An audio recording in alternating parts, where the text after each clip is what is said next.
تو ان جنگلات کی کمی کی وجہ سے پوری دنیا کے اندر یہ ماحولیاتی کلائمیٹ چینج کا مسئلہ آ گیا، اور اس کلائمیٹ چینج کی وجہ سے جو دنیا کے اوپر اوزون لیئر ہے جو ہمیں بچاتی ہے دنیا کی دیگر شعاؤں سے، وہ جو لیئر ہے وہ کمزور ہونا شروع ہوگی، اور جس کی وجہ سے اب اس وقت ہمیں دیکھنے میں یہ آ رہا ہے کہ جو انٹارکٹیکا کے جو برف کے ذخائر ہیں وہ بہت تیزی سے پگھل رہے ہیں، اور اس وقت دنیا بہت پریشانی کا شکار ہے کہ اگر یہ ذخائر جتنی تیزی سے پگھل رہے ہیں برف کے، اگر اتنی تیزی سے پگھلتے رہے تو آگے آنے والے مستقبل میں ہمارے جو جتنے بھی معاشرے ہیں، میں پوری دنیا کی بات کر رہا ہوں، تو اس کے لیے بہت زیادہ مسائل پیدا ہو سکتے ہیں۔ پھر اس سے بڑھ کے جو ہماری انڈسٹریاں لگی ہیں، جو ٹریفک کا اتنا زیادہ ہمارے ہاں لوگ گاڑیوں کو استعمال کرتے ہیں، پٹرول جلتا ہے، پھر اس کے بعد ڈیزل جلتا ہے، اور اس کے بعد اس کے ساتھ ساتھ باقاعدہ طور پر جنریٹرز چل رہے ہوتے ہیں، انڈسٹریز ہیں، وہاں پر نئی سے نئی مشینریز لگ رہی ہے، وہاں سے دھواں نکلتا ہے، پھر اس کے بعد جو ہماری ٹیکسٹائل کی انڈسٹری ہے اس کا جو پانی کا ویسٹ ہوتا ہے وہ جاتا ہے زمین کے اندر، اور جو زمین کا پانی ہے اس پانی کو آلودہ کرتا ہے۔ تو اس طرح پوری طرح سے ہر لحاظ سے جو ہے وہ ماحولیاتی آلودگی بڑھ رہی ہے، اور باقاعدہ طور پہ پاکستان کے اندر اب تو کلائمیٹ چینج کی انڈسٹری جو منسٹری ہے وہ بھی قائم ہو چکی ہے، لیکن ہمیں ایک دو مسائل کے علاوہ ہمیں کوئی اس کے اوپر پچھلے 5 سے 10 سالوں کے اندر ہمیں پاکستان کے اندر یہ کوئی نظر نہیں آیا کہ اس حوالے سے کوئی بہت بڑا انیشیٹو لیا گیا ہو، لیکن خیبر پختونخوا حکومت کی طرف سے جو 1 ملین ٹری کا منصوبہ ہے یہ لگایا گیا، اور اس کو عالمی طور پہ بہت زیادہ سراہا گیا۔ تو اس وقت اگر ہم بات کریں تو پوری دنیا میں کثیر تعداد میں لوگ ایسے ہیں جو آلودہ ماحول کے اندر سانس لینے پہ مجبور ہیں، اور دنیا میں تقریباً 1 ارب لوگ ایسے ہیں جو ہر سال اس ماحولیاتی آلودگی کی وجہ سے متاثر ہوتے ہیں اور مختلف بیماریوں کا شکار ہو جاتے ہیں۔ دنیا کے اگر ہم آلودہ ترین ممالک کی بات کریں تو اس میں چائنا، امریکہ، انڈیا، رشیا اور جاپان شامل ہیں، اور اگر ہم ان ممالک کی بات کریں جنہوں نے اپنی ماحولیاتی آلودگی کو کنٹرول کیا ہے، اس کے اندر جو سرفہرست ممالک ہیں ان میں فن لینڈ ہے، اس میں آئس لینڈ ہے، سویڈن ہے، ڈنمارک ہے، اور دیگر کئی ممالک ہیں۔ اور اگر ہم بات کریں ان ٹاپ 10 شہروں کی جہاں پر سب سے زیادہ آلودگی پائی جاتی ہے تو پاکستان کا شہر لاہور ان 5 ٹاپ شہروں میں آتا ہے جہاں پر سب سے زیادہ ماحولیاتی آلودگی پائی جاتی ہے۔ اور ابھی سردیوں کے دن شروع ہو چکے ہیں، ہمیں دیکھنے میں آتا ہے کہ دھند اور دھند کے ساتھ جو سموگ ہے بنیادی طور پہ یہ دھواں ہوتا ہے، اور اس کی وجہ سے ہمیں بہت سارے حادثات دیکھنے میں آتے ہیں۔ اگر ہم بات کریں پوری دنیا کی تو پوری دنیا میں فضائی آلودگی کی وجہ سے 94% جو ترقی پذیر ممالک ہیں وہ اس ماحولیاتی آلودگی کا شکار ہیں، اور وہ اس وجہ سے کئی ان کے درجنوں افراد، سینکڑوں افراد وہ ہر سال موت کا شکار ہو جاتے ہیں۔ تو اس حوالے سے پاکستان میں کیا کام ہو رہا ہے اور ماحولیاتی آلودگی کی کیا اہمیت ہے، ہمیں پاکستان سے جوائن کیا ہے محترم جناب ڈاکٹر عاصم حفیظ صاحب نے۔ السلام علیکم عاصم حفیظ صاحب۔ جی وعلیکم السلام۔ بہت نوازی عاصم حفیظ صاحب ہمارا ساتھ دینے کے لیے۔ عاصم صاحب، یہ ماحولیاتی آلودگی یہ دن بدن بڑھتی جا رہی ہے، پاکستان میں خیبر پختونخوا حکومت کی طرف سے 1 بلین ٹری کا منصوبہ لگایا گیا، تو اس حوالے سے کیا تبدیلیاں ہونی چاہیے؟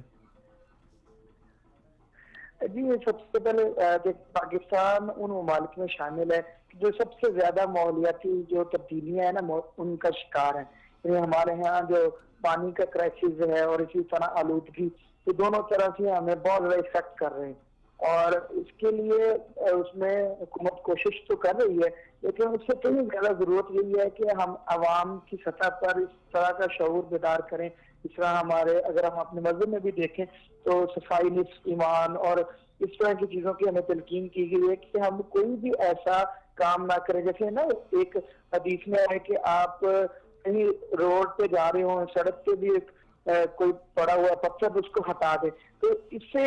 ہم دیکھیں تو ہمیں یہ سبق ملتا ہے کہ کوئی بھی ایسا کام جس سے سوسائٹی افیکٹ ہو، مثلا اگر آپ کہیں آگ لگا رہے ہیں، آپ کہیں درخت کاٹ رہے ہیں، آپ کوئی بھی ایسا اسٹیپ لے رہے ہیں جس سے ماحول آلودہ ہو جاتا ہے، تو آپ کو چاہیے کہ وہ نہ لیں، کیونکہ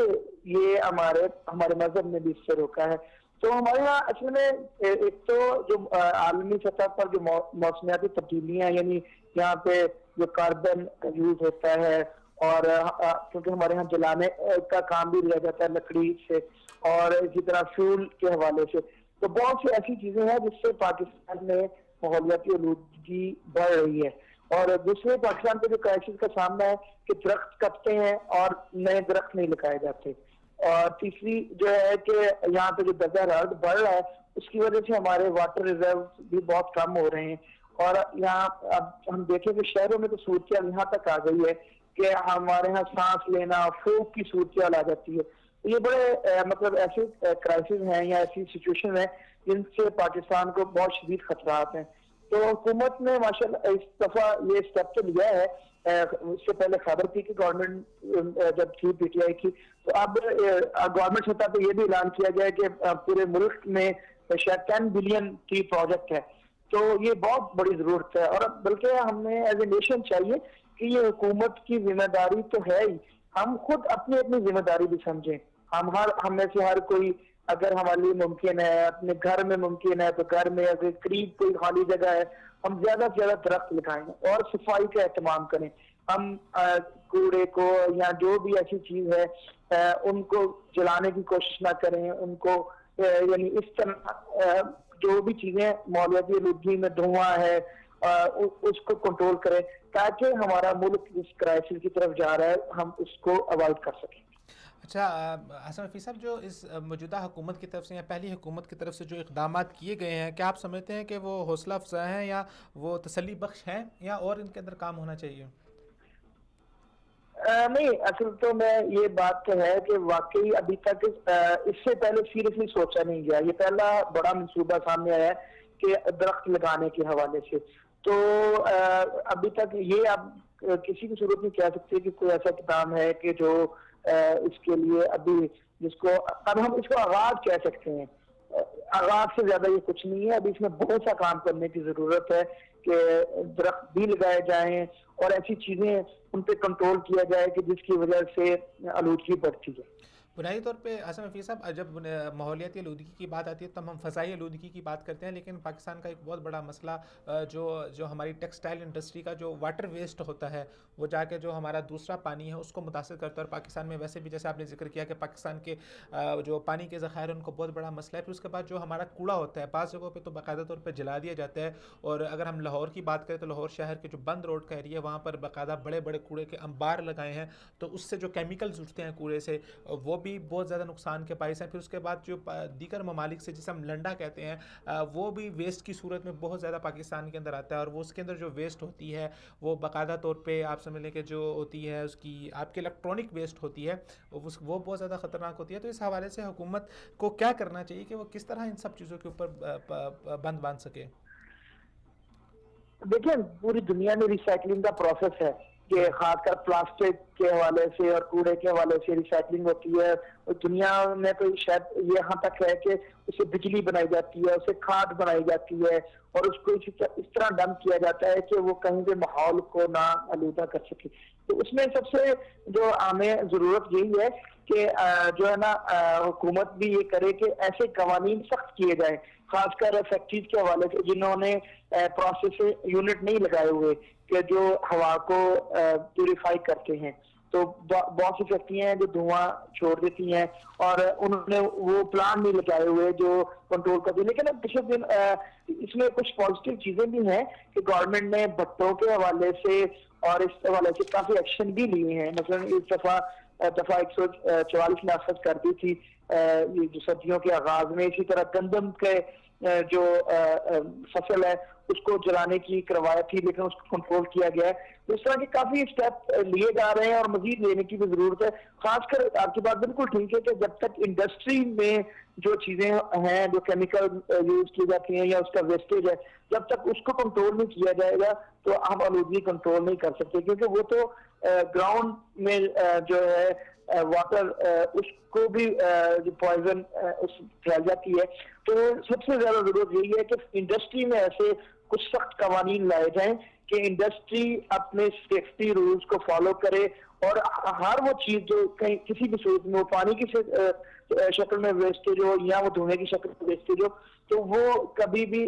جو ہے نا اس شکل میں نہ ہو سکے کہ جو بہت زیادہ خطرناک ہو. اس کو ظاہر بات ہے پوری دنیا میں ایک رول ہے کہ انڈسٹری تو نہیں بند کی جاتی لیکن اس کا جو ویسٹیج ہے اس پہ کنٹرول ہوتے ہیں اور اس پہ پروسیسنگ یونٹ ہوتے ہیں. جی بالکل. بہت شکریہ آصم حفیظ صاحب ہمارا ساتھ دینے کے لیے. السلام علیکم ورحمۃ اللہ وبرکاتہ. جی ناظرین کرام, یہ تھے آصم حفیظ صاحب جو اپنی گزارشات ہمارے ساتھ شیئر کر رہے تھے. تو ماحولیاتی آلودگی کے حوالے سے جو ورلڈ ہیلتھ آرگنائزیشن کی رپورٹ ہے اس میں ہر سال 40 لاکھ لوگ جو ہیں وہ فضائی آلودگی کی وجہ سے مختلف بیماریوں کا شکار ہوتے ہیں, اور تقریباً ہر سال جو ہے وہ 24 لاکھ کے لوگ جو ہیں وہ فضا میں موجود جو کیمیکل کے عناصر ہیں جب ان کو ریفائن کر کے آپ نہیں گزارتے تو وہ عناصر ہوا کے اندر چلے جاتے ہیں, تو اس کی وجہ سے وہ موت کا شکار ہو جاتے ہیں اور بہت ہی خطرناک موذی امراض, کینسر اور دل کی بیماریوں کا یہ باعث بنتے ہیں. اور پاکستان میں اگر بات کریں تو ہر سال جو ہے وہ تقریباً 22 کے قریب لوگ ایسے ہیں جو فضائی آلودگی کی وجہ سے موت کا شکار ہو جاتے ہیں. یہ رپورٹ ہے میڈیکل جرنل کی, اس کے مطابق ان کا یہ کہنا ہے. تو ہمیں اس حوالے سے مزید اقدامات کرنے ہوں گے. حکومت نے بہت اچھا انیشیٹو لیا ہے جس میں بلین ٹری کا منصوبہ ہے, لیکن اس کے ساتھ ساتھ ہمیں مزید اقدامات کرنے ہوں گے جس میں ہم انڈسٹری کے اوپر باقاعدہ طور پہ ان کو اس حوالے سے ہم پابند بنائیں کہ وہ جو اپنی ڈرینیج ہے اس کے اوپر جو اس کا پروسیس کا سسٹم ہے وہ لگائیں, جو وہ دھواں چھوڑ رہے ہیں اس کے اوپر پروسیس کا سسٹم لگائیں, جو وہ کیمیکل جو وہ ریلیز کر رہے ہیں ان کو باقاعدہ پروسیس کر کے پھر چھوڑیں. کیوں کہ ہمارے پاس پاکستان میں پہلے پانی کے ریزروز کا بہت زیادہ پرابلم ہے, اس طرح دیگر مسائل بہت زیادہ ہمارے بڑھ رہے ہیں. جی ناظرین کرام, آخر میں صرف 1 منٹ کے اندر جو ہمارا لاسٹ ٹاپک ہے ہم اس کے اوپر بات کرتے ہیں. مصر میں جو ملک کی سب سے بڑی مسجد ہے اس کی افتتاح کی تیاریاں شروع ہو چکی ہیں. یہ جو مسجد ہے اس مسجد کا نام الفتاح العلیم ہے اور یہ حرمین شریفین کے بعد اپنے رقبے کے لحاظ سے دنیا کی دوسری بڑی مسجد ہوگی. اس مسجد کو قاہرہ جو شہر ہے مصر کا اس کے دارالحکومت سے 45 کلومیٹر کی مسافت پر بنایا گیا ہے, اور یہ جس جگہ پر بنایا گیا ہے یہ جو نیا دارالحکومت جو مجوزہ کیا گیا ہے مصر کے لیے اس کے دارالحکومت میں اس کو بنایا گیا ہے. مسجد کا کل رقبہ تقریباً 29 ایکڑ کے قریب ہے. مسجد 4 میناروں پر مبنی ہے اور ایک مینار کی اونچائی تقریباً 90 میٹر کے قریب ہے. مسجد کے صحن میں تقریباً 33 میٹر کا قطر ہے اور ایک اس کے اندر مرکزی گنبد ہے, اور مرکزی گنبد کی جو بلندی ہے وہ تقریباً 28 میٹر کے قریب ہے. اس کے علاوہ دیگر 4 ثانوی گنبد بھی اس مسجد کے اندر شامل ہیں.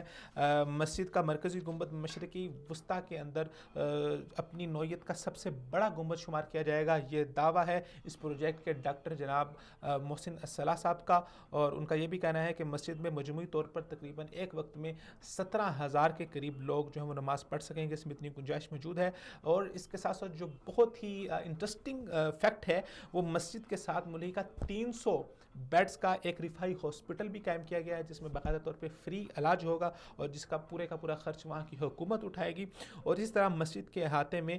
دیگر تقریبات کے لیے جو لوگ وہاں پر شادی کی تقریبات کا اہتمام کرتے ہیں, اپنے نکاح کی تقریبات کا اہتمام کرتے ہیں, اور اسی طرح مسجد کے اندر باقاعدہ طور پہ جنازے ہوتے ہیں, تو وہ جنازگاہ اور اس کے تقریبات کے لیے باقاعدہ 2 بڑے ہالز کا بھی اہتمام کیا گیا ہے. تو یہ ایک بہت اچھا ایک انیشیٹو ہے جو مصر کی طرف سے لیا گیا ہے, اور باقاعدہ طور پہ انہوں نے ایک مسجد بنائی ہے. بہت خوبصورت مسجد ہے. یہ اسلامی جو آپ عمارتیں کہہ سکتے ہیں اس کے اندر ایک بہت گرا قدر اضافہ ہے. ناظرین کرام, یہاں پر ہمارے پروگرام کا ٹائم ختم ہو چکا ہے. انشاءاللہ پھر ملاقات ہوگی آپ سے اگلے کسی ٹاپک میں اگلے ہفتے. پھر انشاءاللہ ملتے ہیں آپ سے کچھ دیر کے بعد. السلام علیکم ورحمۃ اللہ وبرکاتہ.